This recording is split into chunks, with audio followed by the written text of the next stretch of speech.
Manchester has changed a lot in the past 30 years.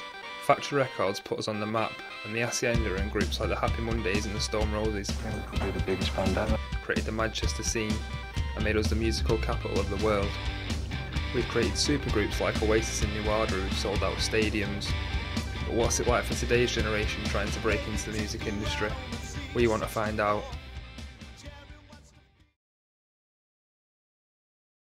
Well, I've been working in the industry for 4 years. Started off as, a part-time thing, just doing it for experience, not getting paid, doing it for very little. I was just working for the promoters, basically, building up my experience with events management, bookings. I slowly moved into bookings after that. And then just that just opened up a whole new box to the world of promotion in terms of what goes into it, and it is it's a good career to have. I do see a lot of bands, young bands as well, very young bands, and on every gig, whether I think the band's got a lot of way to go or whatever, I'll always give them some kind of feedback of what I thought of the band, and that's from someone that's in a band themselves, and also sees live music at least 2-3 times a week. So yeah, I always give them feedback. If I see a band that I think are particularly good, I have forwarded them on to agents, passed on the details, made introductions for them to people I know within the industry, or I'll recommend them, if I'm being interviewed for Live UK or any industry magazines, I'll give them a name drop, why not? That's, I'll always shout about bands that I like.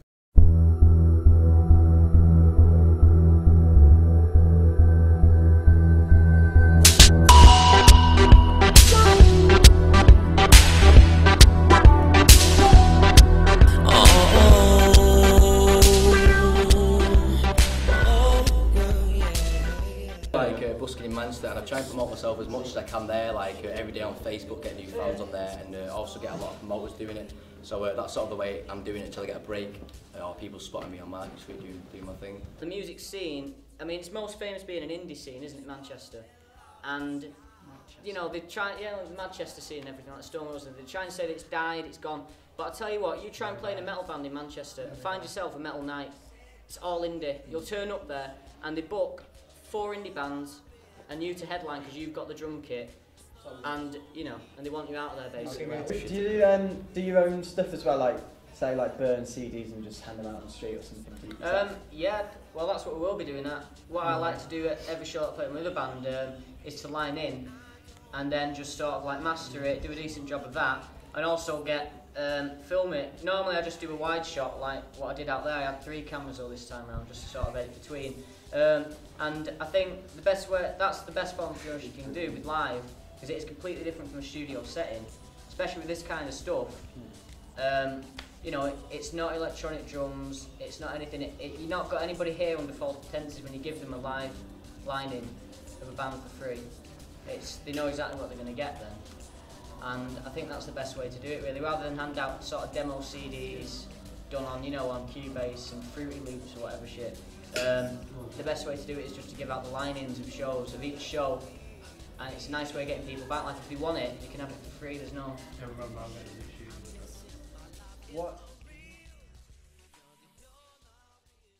What we did back then, you're talking about the mid-80s, the 85, 86 when the band really started, and we just used to do a lot of getting out there and telling people about it and putting tapes out. The big medium back then was cassette tapes. That's what bands did. We used to. I had a little 4-track recording set up. We used to record songs, put them on cassettes, and give them away at gigs, and put them through pop stars' front doors and stuff like that. And we were lucky as well that back then we had some really good alternative music shows based in Manchester. Evening shows, one at Key 103 or Piccadilly it was called then. Radio Manchester were always quite supportive of us. I think it's called BBC, I can't remember what it's called, GMR maybe, it's called something different back then. So there were certain key DJs on the radio that were always happy to play our really badly recorded tapes. You know, I'd record a song on a 4-track Port Studio cassette and then transfer that onto a reel-to-reel tape, which is 1/4-inch stereo tape. And we'd bring it down in a little box to Phil Corbell at Radio Manchester, and he'd play it the same night, even without listening to it. He just says, any swearing on it? No, play it. And we'd be sat there like, we're on the radio, you know what I mean? Yeah. And that, what I'm saying is that was us getting out, taking chances, believing in ourselves and networking.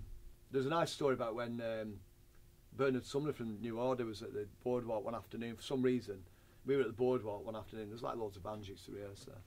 And Bernard pulled up in this open top Mercedes car. It's a nice day, like this. And he went in the Boardwalk for something. I think a certain ratio used to rehearse there, so he's probably going hanging out with them. So when he went in, we just leaned over into his car, popped the cassette out of his machine, his hi-fi in his car, and put one of our cassettes in instead, and just left it that, just went. And that night we're down at the what's it called then, the International One, at a gig, and Bernard walked in, and we went over and said, oh, we're the Spiral Carpets. And he's like, hey, cheeky bastards, I've been listening to your tape all afternoon. And we're like, really? He said, yeah, it's good, he sounded like Stranglers, which we did, but it showed that he'd listened to it. Yeah. And but that's the kind of thing that we used to do, just taking chances like that. I think today you've got to do the same thing. You've got to look at what media or mediums are available to you as a band, and just work them the best you can. And today we're lucky that we've got MySpace, even though it's probably a bit out of date now, isn't it? Twitter, you know, this all this Spotify and all this kind of stuff. You can put your own playlist up. You can MP3. You know, you can send your songs by emails to your mates or to potential record companies that might be interested. So it's a case of just using all that. And it's the case, you know, the bottom line is just keep working it. Don't sit at home thinking that Simon Cowell's going to phone you up and say, I really like your stuff. Can we cover one of these songs on X Factor? You've got to go and knock on his door and say, I've written this great song. Can one of your people sing it on X Factor? You know, it's just like you've got to get out and do it, and you can't just. Even back then that applied. You know, there's mates that I had that were some of the most talented people I've ever come across, and they never did anything because they sat at home rolling spliffs and waiting for the world to come to them. Yeah. And it don't work like that. Even now, it don't work like that. Even if you're the new Jimi Hendrix, it don't work. You've got to get out and tell the world about what you can do and show them. You know. Advances in modern technology mean it's far easier for young bands to promote their music without necessarily needing a record label. Social networking sites and video sites like YouTube mean young bands can share their music with thousands of people at the click of a button. However, this doesn't mean there still isn't a huge market for promoters and unsigned gigs, as seeing music live is usually the best way to be introduced to it.